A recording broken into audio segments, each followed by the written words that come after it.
Olá pessoal, tudo bem?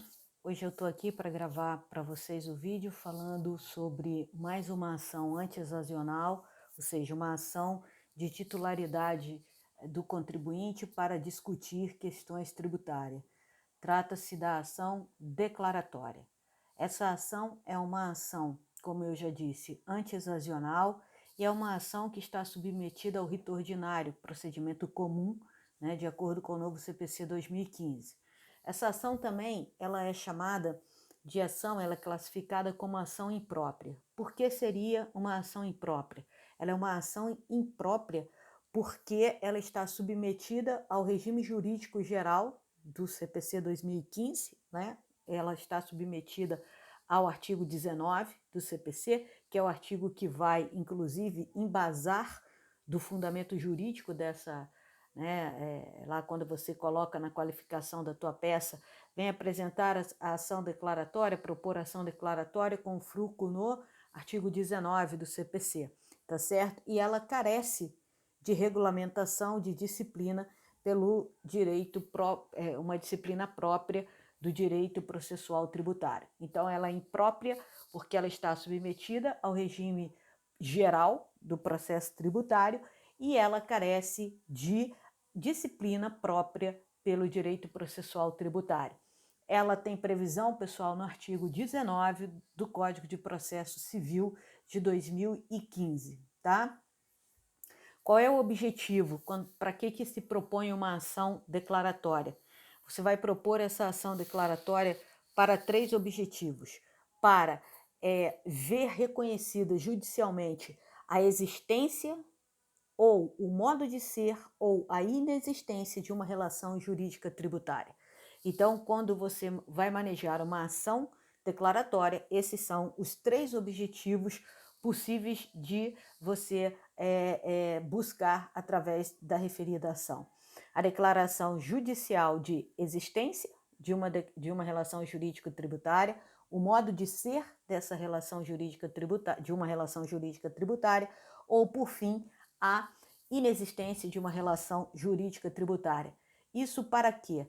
Para que você venha sanar o estado de incerteza, de insegurança, tá certo? Você também ainda pode manejar a ação declaratória sobre para obter um pronunciamento judicial sobre a autenticidade ou a falsidade de um determinado documento, ok?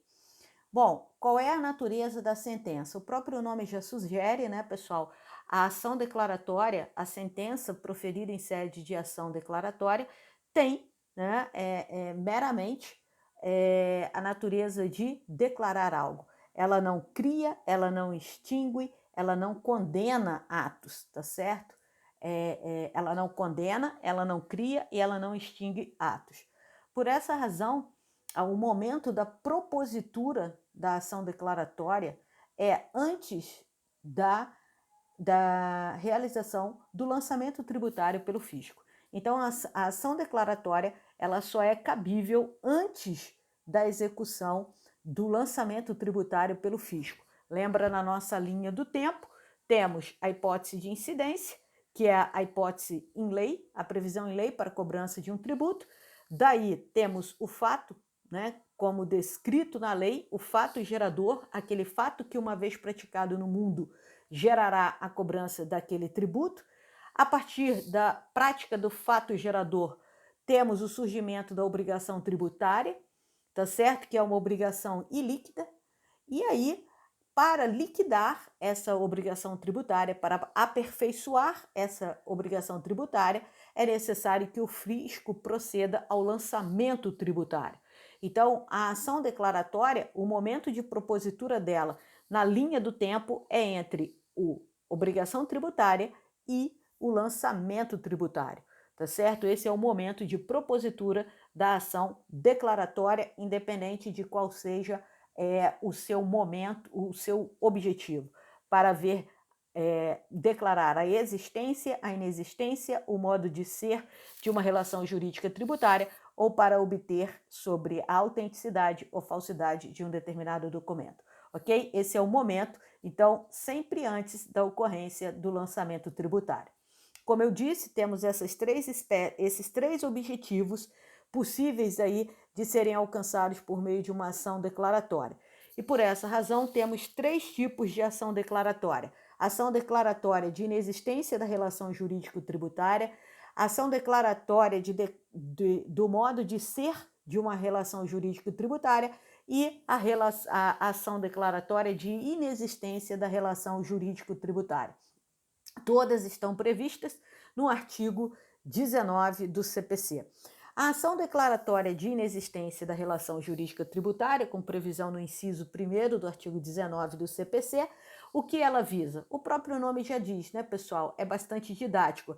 Ela busca uma declaração judicial da inexistência da relação jurídico-tributária entre o contribuinte, autor da ação, e o fisco, tá certo? Por exemplo, pessoal, o que ele pretende com essa declaração? Ele pretende se livrar da obrigatoriedade de pagamento de um determinado tributo. Por exemplo, um contribuinte que está sendo cobrado do IPTU, sendo que ele não possui nenhum imóvel naquele município registrado em seu nome, ele não é proprietário. Então, ele não tem nenhuma relação jurídica tributária com com o município, com o fisco municipal, tá certo? Portanto, ele não é contribuinte do IPVA, ok? Do IPTU, perdão, tá? Então, pessoal, esse também, né, ele pode ainda buscar a declaração de inexistência da relação jurídica tributária que o obrigue a pagar um determinado tributo que ele considere inconstitucional, ou seja, a lei que instituiu esse tributo é inconstitucional, ou ainda ele pode julgar, né, ele pode pleitear pela ilegalidade das normas infralegais, e ele ainda pode dizer que não há uma relação jurídica tributária capaz de ensejar a cobrança de um tributo por causa do Instituto da Imunidade Tributária. Então, quando se busca a declaração de inexistência da relação jurídica tributária, por quê? Porque o contribuinte vai se basear na inconstitucionalidade da norma que instituiu o tributo, ou na ilegalidade das normas infralegais, tá certo? Ou ainda na hipótese, por exemplo, da imunidade tributária, ok? Que veda a cobrança de tributos. A ação declaratória de existência da relação jurídica tributária, também no artigo 19, em seu inciso 1º, já é uma outra situação. O que ele quer com isso? Ele quer legalizar a conduta do contribuinte na adoção de certas práticas contábeis, ok? Sobretudo relacionadas ao lançamento de créditos ou correção monetária na escrita fiscal. Ele quer que seja declarado a existência de uma relação jurídica tributária para que ele possa se beneficiar de determinadas situações. Exemplo, pessoal, poder fazer a compensação, o direito de compensar créditos tributários que ele tenha, tá certo? E débitos tributários que venham a vencer ou que já estejam vencidos. Então, ele tem, por exemplo, R$1.000 para receber do fisco a título de crédito tributário e ele tem uma dívida de R$1.000. Ele quer compensar essas duas e, para isso, ele precisa que seja declarada a existência tributária entre ele, contribuinte, e aquele fisco perante o qual ele pretende a compensação dos tributos. Tá? Essa é a ação declaratória de existência da relação jurídica tributária.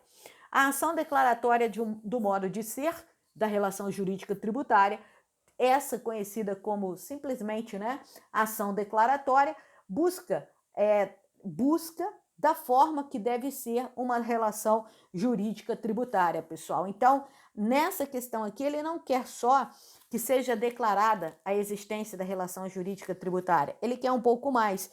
Ele quer que seja declarada, tá certo? A existência da relação jurídica tributária, entretanto, da forma como ele, contribuinte, deseja. Então, por exemplo, o ICMS, ele incide, pessoal, sobre a energia consumida. Entretanto, o fisco, ele costuma cobrar o ICMS sobre a energia total. E não é isso. O ICMS, ele tem que incidir sobre aquilo que a pessoa efetivamente consome de energia. Então, o que o contribuinte pode fazer? Ele pode, pessoal, entrar com uma relação jurídica, com uma ação declaratória do modo de ser da relação jurídico-tributária e dizer: juiz, eu sou contribuinte do ICMS que incide sobre a conta de energia. Beleza, eu não estou discutindo isso. Então, eu não estou discutindo a minha relação jurídica tributária com o fisco estadual. Agora, o que eu estou discutindo aqui é que a forma como o fisco está cobrando o ICMS está equivocado, porque ele cobra sobre a energia disponibilizada, quando na verdade ele tem que cobrar o ICMS sobre a energia efetivamente por mim consumida. Então, por favor, declare que a cobrança do ICMS tem que ser feita dessa forma que eu estou lhe dizendo, e não da forma como o fisco pretende. Então, ele vai dizer que naquela relação jurídico-tributária, o ICMS deve incidir tão somente sobre a energia efetivamente consumida pelo contribuinte e não sobre a energia disponibilizada, energia total. Ok, pessoal? Essa é a ação declaratória do modo de ser da relação jurídica tributária. E por fim, pessoal, nós temos a possibilidade de propositura da ação declaratória cumulada com a restituição de tributos, tá certo? Ou chamada ação de repetição de indébito. A ação de restituição também é chamada de ação de repetição de indébito. Nós vamos estudar ela em apartado. Mas é possível, pessoal, cumular a ação declaratória com o pedido de restituição ou, se preferirem, repetição de indébito de um tributo pago a maior, tá certo? Ou de um tributo que você pagou indevidamente. Essa junção, essa acumulação de pedidos, né, ela tem como base o artigo 165 do CTN, que trata da repetição de indébito. E nós temos como base o artigo 327 do CPC, tá certo? Que fala da possibilidade de cumulação de pedidos em uma única demanda, desde que atendido 3 requisitos. Ou seja, para você acumular pedidos de natureza diversa em uma demanda, é possível sim na forma do 327 do CPC, desde que para isso 3 requisitos sejam atendidos. Quais são os 3 requisitos que precisam ser atendidos? Compatibilidade entre os pedidos, né? Você tem que pedir coisas que sejam compatíveis e não antagônicas. Você tem que a competência para conhecer dos 2 pedidos tenha que ser do mesmo juiz, né? Então, você não pode ter, por exemplo, um pedido versando sobre direito de trabalho e um pedido versando sobre direito penal ou sobre o próprio direito tributário. Então, nós temos aí competências distintas. Não seria possível acumular numa única demanda 2 pedidos que tenham natureza diversa. E, por fim, que o tipo de procedimento seja adequado a todos eles. Ou seja, ainda que você tenha procedimentos submetidos ao rito especial, se esses procedimentos puderem, né, se o procedimento puder ser adequado ao procedimento comum, ou vice-versa, o procedimento comum puder ser adequado ao procedimento especial, então, atendido esses 3 requisitos, é possível cumular pedidos. E aí, quando é que o contribuinte vai entrar com uma ação declaratória cumulada com o pedido de restituição ou repetição de indébito, como prefiram? Sempre, pessoal, que o contribuinte pagar um tributo indevidamente ou pagá-la maior e ele pretender interromper o seu pagamento, não mais pagar esse tributo e ser restituído dos valores que ele pagou. Então, ele vai entrar com uma ação declaratória para declarar a inexistência da relação jurídica tributária, ok? Ele vai pedir o primeiro pedido é a declaração de inexistência da relação jurídica tributária, e segundo, ele vai pedir a devolução daquilo que ele pagou a maior. Isso com interpretação do artigo 327 do CPC, cumulada com o artigo 20 também do CPC, tá? Pessoal, é possível pedir antecipação de tutela? Sim, é possível. Você vai pedir a suspensão da exigibilidade do crédito tributário, certo? Na forma do artigo 151, inciso 5º do CTN. Então, você pode pedir, desde que preenchido aqueles requisitos do artigo 300, né, que ampara o pedido da tutela antecipada. quero fazer uma ressalva aqui. O pedido, né, na tutela antecipada, você pede a suspensão da exigibilidade do crédito tributário. E já falamos que a suspensão da exigibilidade do crédito tributário impede tão somente a cobrança daquele crédito, daquela dívida por parte do fisco, né, sobretudo a propositura de uma ação de execução fiscal. Entretanto, pessoal, mesmo que você tenha concedido, né, o seu pedido de tutela antecipada, o fisco deverá fazer o lançamento tributário. Ora, Rosali, você está pedindo a suspensão da exigibilidade do crédito tributário em um momento que ele ainda nem existe. Por quê? Porque você me disse que a ação declaratória ela deve ser proposta antes do lançamento tributário, correto? Corretíssimo. Então, se não houve o lançamento tributário, não há falar em crédito tributário, já que nós sabemos que o crédito tributário ele surge justamente a partir do lançamento tributário. Sim, perfeito. E aí? Bom, e aí você já pede a suspensão da exigibilidade do crédito tributário, pois se o fisco vier a lançar esse crédito durante o trâmite da sua ação declaratória, ele deverá fazer o lançamento sob pena de ocorrer a prescrição, a decadência, tá certo? Então o fisco ele tem que lançar, porque ele tem, a gente se lembra, o prazo de 5 anos, né, para fazer o lançamento tributário, a contar da ocorrência do fato gerador. Então, quando você propõe uma ação declaratória, para que ele não perca o direito de lançar, direito esse que seria extinto através do Instituto da Decadência, ele deve lançar, independentemente da existência de uma ação declaratória. O que ele não poderá fazer é cobrar judicialmente aquele crédito que ele lançou. Tá, pessoal? Isso é o entendimento do STJ, eu trouxe para vocês aí, tá? O entendimento do STJ de que o fisco, não obstante estar impedido de promover a execução fiscal, ele não está impedido de lançar o tributo. O que nós temos é tão somente uma cláusula suspensiva da exigibilidade da cobrança do crédito tributário. Porém, o fisco deve lançar o tributo, executar o lançamento tributário, sob pena de se operar a decadência e ele perder o direito a fazer esse lançamento. Tá certo, pessoal? Em relação ao depósito integral, você pode abrir na sua inicial, né, um tópico pedindo a suspensão da exigibilidade tributária, do crédito tributário, como falamos aqui, em sede de antecipação de tutela, e nós já estudamos em outro momento que também é possível a suspensão do crédito tributário, né, na forma do 151, pessoal, inciso segundo do CTN, quando você realiza o depósito integral do montante devido. Então, quando você deposita o montante integral do valor devido, há a suspensão do crédito tributário. E nesse caso, é entendimento do STJ de que o contribuinte tendo feito o depósito integral do valor, o fisco não precisa fazer o lançamento tributário, pois não opera a decadência. Também trouxe uma jurisprudência no material de apoio. Pessoal, vamos fazer agora umas considerações finais em relação, primeiro, aos efeitos da ação declaratória. Se o fisco declara inexistente uma relação jurídica tributária, até quando esse entendimento vai perdurar? Ora, pessoal, esse entendimento vai perdurar até que aquela lei, até que inexista de fato uma relação jurídica tributária. Por exemplo, uma outra situação, imagine que haja uma concessão de isenção tributária para todas aquelas pessoas que sejam proprietárias de um único imóvel cujo valor não ultrapasse 100 mil reais.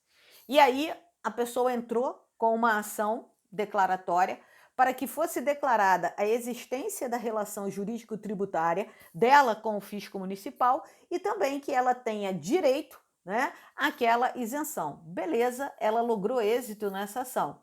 Então ela foi contemplada com a isenção. Mas vamos imaginar que venha uma lei e revogue essa isenção tributária.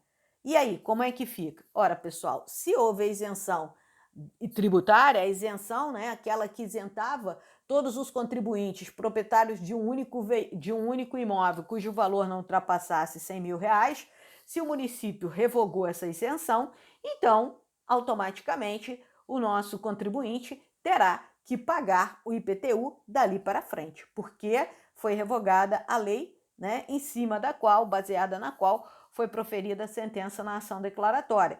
Por outra, a isenção só contempla aquelas pessoas que tenham um só imóvel.